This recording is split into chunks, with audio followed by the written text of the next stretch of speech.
everyone. So, wow, okay, I'm gonna try and make this video not take too long, but basically if you guys follow me on Instagram, you saw that I had a long travel break. It was my first travel break being a part of DIS Copenhagen. Basically you get 3 of them, one of which will be your core course week, but the other 2 you can do whatever with, and thought I wasn't gonna do anything with them for a while. Ended up doing some stuff in Amsterdam and Barcelona. So I kind of want to just do a quick summary of the trip because I took a lot of footage and I want to of course have it documented somewhere. But basically I want to highlight a couple points before I begin. One of them being, if you are studying abroad, don't feel like you have to travel all the time.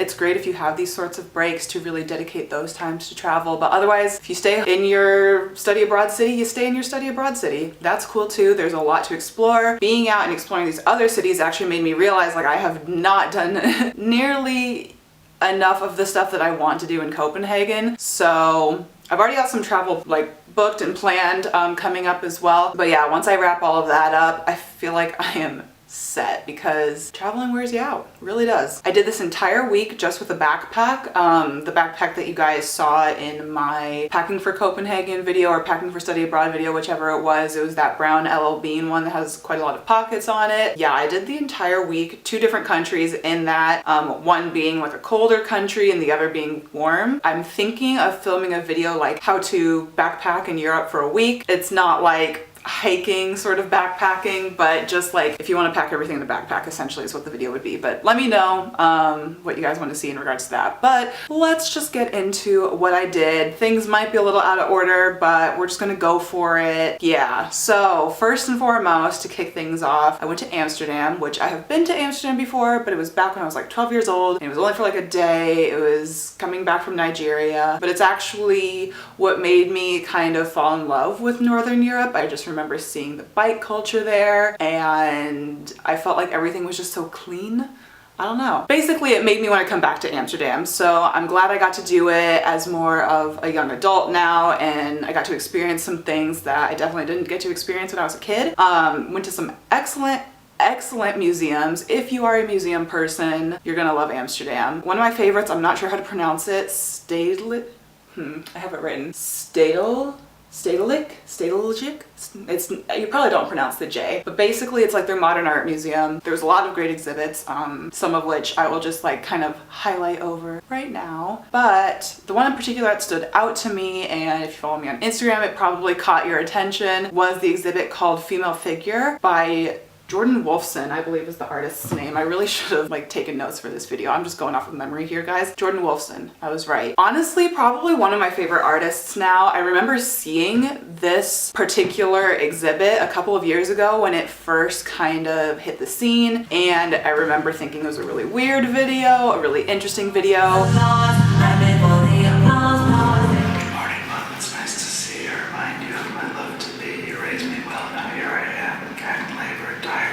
And so I was very excited to get to finally see it in person. If you get the chance to see this in person, I do highly recommend it. It was a super long wait. I had to wait like an extra hour just to reserve my spot because they only allow 4 people in the room at a time. It's probably going to depend on the museum you go to, but that's how it was at this one. But I highly recommend it. And I also enjoyed all of his other work. I didn't get the name of this one, but there was one where he was basically going on YouTube and just clicking on random videos in the related list every time he typed in. He would type in like Braveheart and click on a video, and then he'd like go into the related and click on something else, and pretty soon it got super chaotic. He'd have like his iTunes running in the background. Very interesting to watch. I really enjoy his work. It's pretty out there, maybe not for everyone, but I thought it was great. Also went to the Van Gogh Museum, which was packed. Yeah, that kind of took away from it, but otherwise it was a great spot. I do recommend checking it out. I also went to the Moco Museum, which had a Banksy exhibit and a Salvador Dali exhibit. Kind of an interesting combination there, but both were pretty interesting. I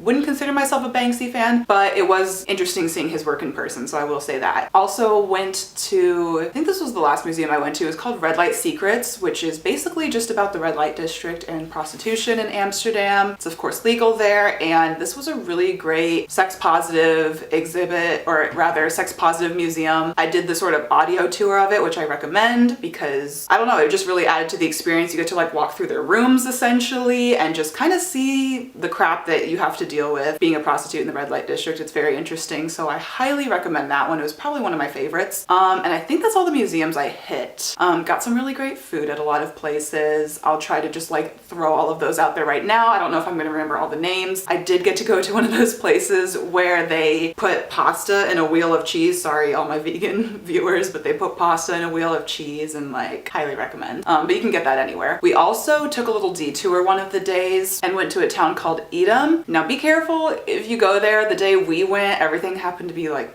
closed, so that sucked, but it was a really great break from the like hustle and bustle of Amsterdam, so that was nice. Also explored some really great vintage shops. Just, I don't know, I love Amsterdam. I still love it just as much as when I was 12 years old and only got a taste of it. I thought it was a great time and I would definitely go back again. So after that then we went to Barcelona, which was a completely different city, way warmer, which was really nice. Actually ended up meeting a girl.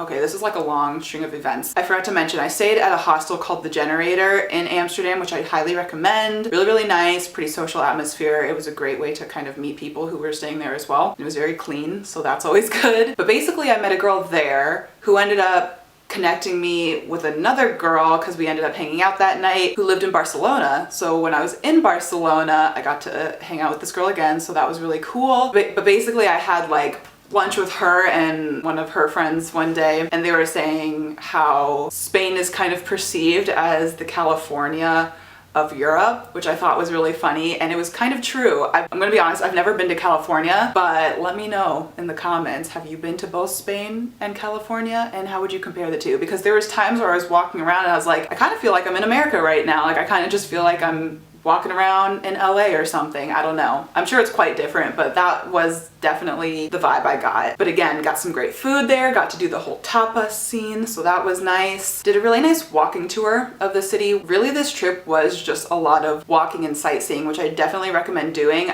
We only took public transport once our whole time in Barcelona. We got a 72-hour tram pass when we were in Amsterdam, which was great. I recommend doing that. But for Barcelona, you really don't need anything. The only time we needed it, or the only time we needed public transport, was to take a bus to the area where they filmed Strut by the Cheetah Girls. Had to go there, but unfortunately you have to pay to get into the actual park itself, so I didn't do that. I just hovered around like a creep. Park Gal is the name of it.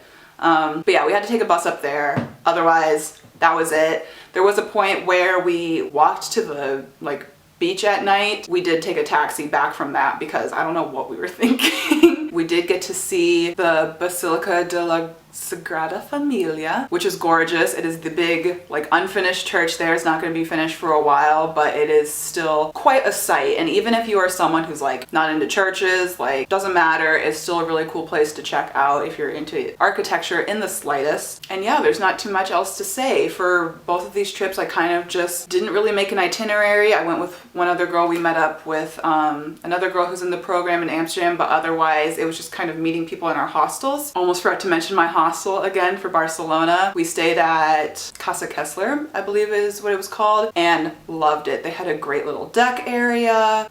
It was very clean again. It was a lot different from the Generator, but still a good place. I would still recommend it. Both cities were pretty affordable, especially compared to Copenhagen. By the end of my stay in both of the cities, I kind of was missing Copenhagen. I, got back to the rain hitting my face as soon as I exited the metro, but I kind of just felt like I was back at my home away from home. So that was my travel week, my first travel week. My next one, I will be going to Norway with my Sustainable Development in Northern Europe class, so I will definitely document that. And my last travel break will actually be with my parents because they're going to be visiting. So I think we are going to Berlin and Paris for that. So yeah, that's what's on the agenda. Otherwise, I'm going to Brussels this upcoming weekend. By the time you're watching this, I've probably already been there. But as I said at the start of my video, that I think is about it for my travel because I feel like I've seen a lot. I'm really happy with what I've seen. I haven't gone everywhere maybe that I would want to cross off my bucket list one day, but that's okay. So yes, I believe that is it. Coming up, I should be filming a favorites video actually pretty soon. I have just some random odds and ends unrelated to study abroad that I want to talk about. And then of course, just some other videos I have planned related to study abroad. But let me know what you guys want to see and I will be sure to make those videos happen. Thank you all for watching. I will see you in the next video. Bye. If you're gonna break his heart, could you break it gently, please?